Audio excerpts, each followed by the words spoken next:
சிலவங்க எல்லாம் சொல்றாங்க, இப்படி எல்லாம் செய்யறாங்க சிஸ்டர், செத்து போயிடலாமா இருக்குது. நீங்க ஏங்க சாகணும்? கர்த்தர் அழைச்ச அழைப்பு அபிஷேகம் எல்லாம் உங்கள்கிட்ட இருக்க, நீங்க ஏன் சாகணும்? உங்களுக்கு பின்னாடி முதுகு குத்துறாங்க பாத்தீங்களா, அவங்கள தேவன் சந்திப்பாரு. நீங்க ஏன் சாகணும்? தைரியமா இருங்க. நான் கர்த்தருக்காக நான் உண்மையாக ஓடுகிறேன், கர்த்தருக்காக என் ஜீவனை வேணுமா நான் குட்டுப்பேன் என்று சொல்லி தானே ஓடிக்கொண்டிருக்கிறீர்கள். நீங்க ஏன் சாக வேண்டும்? கர்த்தருடைய பாதத்துல வைங்க. ஒருவனுடைய வழி கர்த்தருக்கு பிரியமாயிருந்தால் அவனுடைய சத்துருக்களும் அவனோட சமாதானமாகும்படி செய்வார் என்று வேதவசனம் சொல்கிறது. நான் இன்னைக்கு சொல்வேன், நல்ல பைபிள் படிங்க, நல்ல ஜெபிங்க, வேதத்துல கொடுக்கப்பட்ட வசனத்தின்படி உங்களுடைய வாழ்க்கையை காத்துக்கொள்ளுங்க.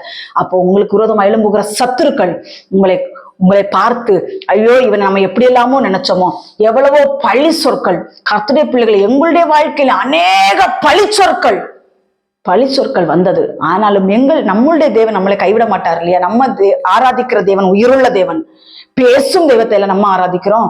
நம்மளை கைவிடவே மாட்டாரு. அவமானங்கள், நிந்தைகள் வரலாம், கைவிட மாட்டாரு. ஏன்னா நம்ம எப்பொழுதும் நீதி நிமித்தம் துன்பப்படுகிறவர்களா இருக்கணும். மாமிசத்துல பல அசுத்தத்தை செஞ்சுக்கிட்டு நான் நீதி நிமித்தம் துன்பப்படுறேன்னா ஆண்டவர் கண்ணு கூட பார்க்கவே மாட்டாரு. நம்ம நீதி செய்து கர்த்தருக்காக எதையாச்சும் செய்யும் பொழுது அவமானங்கள், நிந்தைகள், போராட்டங்கள் வந்தா சகிச்சு கொள்வோம்.